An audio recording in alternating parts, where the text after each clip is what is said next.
Si vous vous demandez ce qu'est un bank run et comment protéger vos économies, bienvenue sur la chaîne de Veracash dans notre nouveau format de vidéo Banco. Je suis Léa et je suis ici pour qu'ensemble on décrypte des sujets économiques et sociaux qui vous concernent au quotidien en y répondant en quelques questions. Il y a une vague dont on parle un peu moins souvent en ce moment, c'est celle de la panique bancaire ou encore bank run dans la langue de Shakespeare. Si vous avez cliqué sur cette vidéo, c'est que le phénomène vous intrigue, alors décortiquons tout ça ensemble.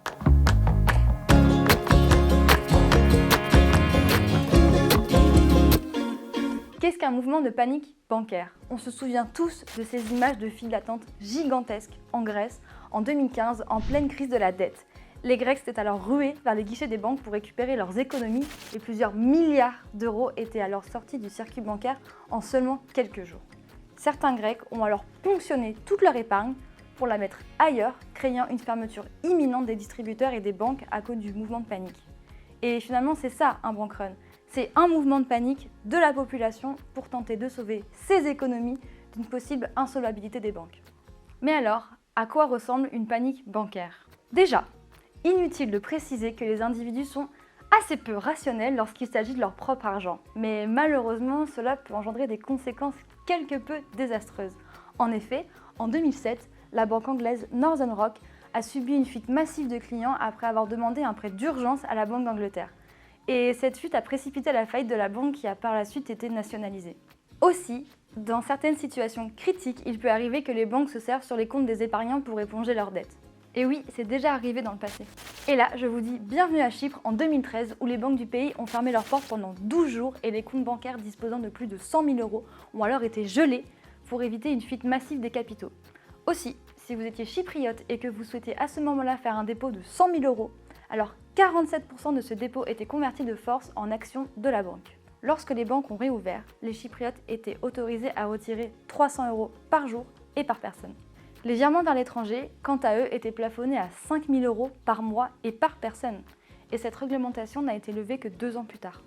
Dernier exemple en date, la Grèce qui en juin 2015 annonce qu'elle ne sera pas du tout en mesure de rembourser sa dette auprès du Fonds monétaire international. De ça découle la peur que la Grèce sorte de l'Union européenne, mais également de l'euro. Réaction immédiate des Grecs qui ont alors transféré 3,8 milliards d'euros vers l'Allemagne et retiré 4,7 milliards d'euros aux distributeurs. Durant cette période, les banques grecques se sont vues fermer pendant 10 jours. À leur réouverture, un contrôle des capitaux a été mis en place. La population ne pouvait alors retirer que 300 € par jour et par personne. Un tel phénomène est-il possible chez nous? Ce qu'il faut retenir, c'est que les mouvements de panique bancaire sont des événements assez rares et qui ont très peu de chances de se produire dans des pays disposant d'une bonne conjoncture économique. En effet, c'est une situation qui suppose une crise de confiance importante envers les banques. Or, chez nous, elles profitent du soutien des banques centrales et des autorités qui font le nécessaire pour que les particuliers conservent ce capital confiance envers les banques. Après, libre à vous de vous faire votre propre avis.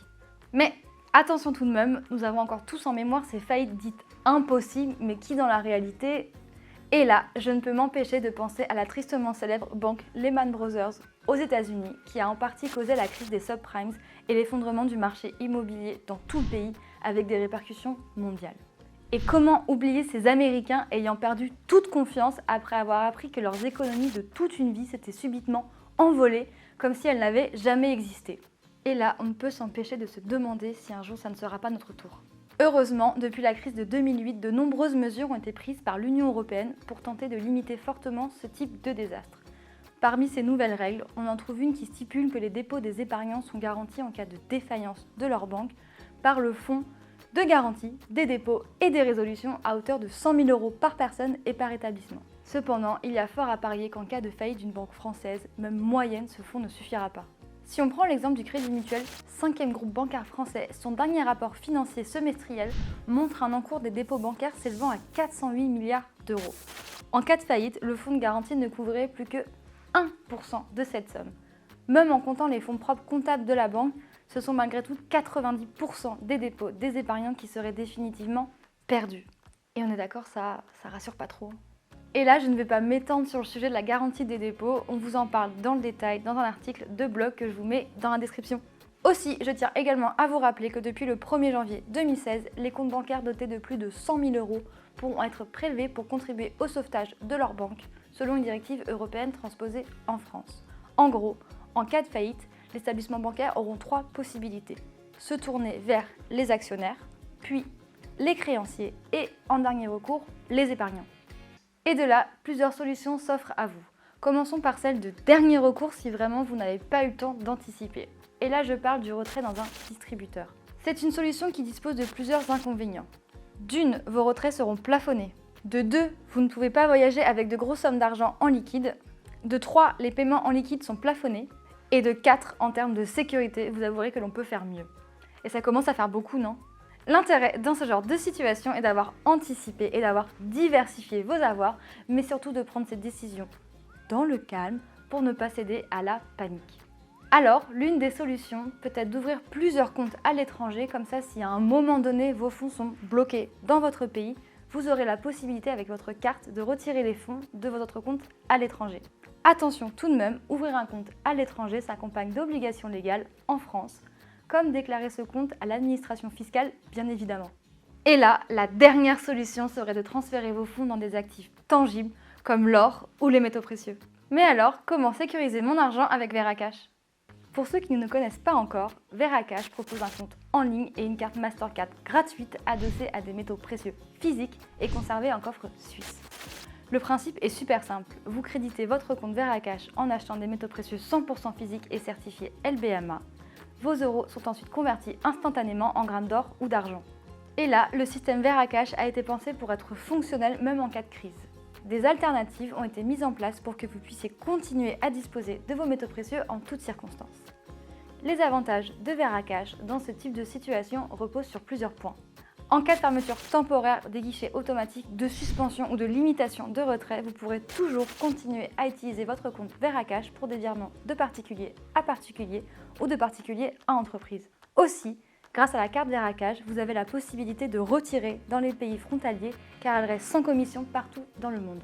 Second cas de figure, l'État n'aura jamais la possibilité de confisquer vos métaux précieux présents sur votre compte pour éponger une quelconque dette. En effet, ils sont stockés en zone franche au port franc de Genève en Suisse. Depuis sa création en 2015, Veracash est soucieux d'apporter à ses membres un maximum de transparence. Ainsi, nos coffres sont régulièrement audités et de nombreux contrôles sont effectués pour garantir à nos membres la présence effective de 100% de leurs métaux précieux dans nos coffres. Et enfin, dernier point, notons que votre compte Veracash n'est pas du tout concerné par le fonds de garantie des dépôts plafonné à 100 000 €. Notons aussi que l'un des principaux avantages d'un service comme Veracash, où l'intégralité des avoirs est adossée à des métaux précieux, est que, n'étant qu'un intermédiaire entre vous et les biens que vous achetez, l'éventuelle fermeture de la société n'aurait aucune incidence sur votre patrimoine. Quoi qu'il arrive, vos métaux précieux existeront toujours et vous en serez toujours propriétaire. Nous ne pourrions pas nous servir sur le compte de nos membres comme pourrait le faire votre banque. Et ça, on va pas se mentir, c'est rassurant.